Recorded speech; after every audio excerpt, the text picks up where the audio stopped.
চনৰ পৰা বিজেপি দল আৰু চৰকাৰে কায়মকে ধৰি 6 জনগোষ্ঠীক জনজাতিকৰণৰ প্ৰতিশ্ৰুতি প্ৰদান কৰি আহিছিল আৰু প্ৰত্যেকটো নিৰ্বাচনতে তেওঁলোকে ভোট লৈ চৰকাৰলৈ আহে আৰু ক্ষমতালৈ আহি তেখেতসকলে প্ৰতিশ্ৰুতি পাহৰি যায়। গতিকে এই প্ৰতিশ্ৰুতি আৰু প্ৰতাৰণা বহুত হ'ল।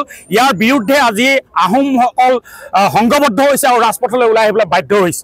গতিকে 2025 চনটো ডেডলাইন আৰু 2025 চনৰ ভিতৰতে আমাক জনজাতিকৰণ লাগিব, হয় ৰঙামাটি নহয় গুৱাহাটী। আমি অনন্তকাল জনজাতিকৰণৰ কাৰণে অপেক্ষা কৰি থাকিব নোৱাৰোঁ আৰু এই 2025 চনৰ ভিতৰতে যদি আমাক জনজাতিকৰণ নিদিয়ে তেতিয়াহ'লে এই শৰাইঘাটৰ প্ৰকৃত ৰং কি আহোমৰ ডেকা গাভৰুৱে দেখাই দিব।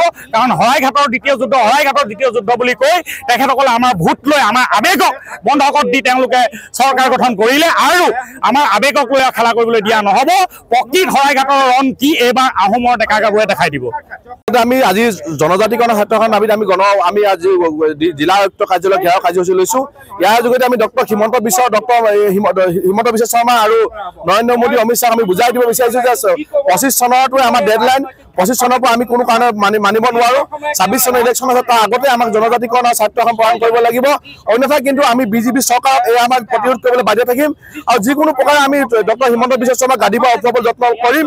গতিকে আমি গাঁৱে ভূঞে সকলো শ্ৰেণীৰ ৰাইজ ওলাই আহিছে। আজি তাৰিখত সজাগ হৈছে যে জনজাতিকৰণৰ বিকল্প নাই। জনজাতিকৰণৰ আহোমসকলক সুৰক্ষিত কৰিবৰ কাৰণে বিকল্প নাই। জনজাতিকৰণৰ বিকল্প আমি থলুৱা জনজাতিকৰণৰ বিকল্প হ'ব নোৱাৰে। গতিকে আমি জনজাতিকৰণ বিচাৰিছোঁ আৰু স্বাৰ্থ এখন বিচাৰিছোঁ। অন্যথা কিন্তু আমি প্ৰতিবাদ হ'ব। আমি শৰাইঘাটৰ শেষকৰণৰ কথা তেখেতসকলে কৈছে, এই শৰাইঘাটৰ শেষকৰণৰ কথা কিন্তু আহোমসকলে বাদ দি কোনেও ক'ব নোৱাৰে।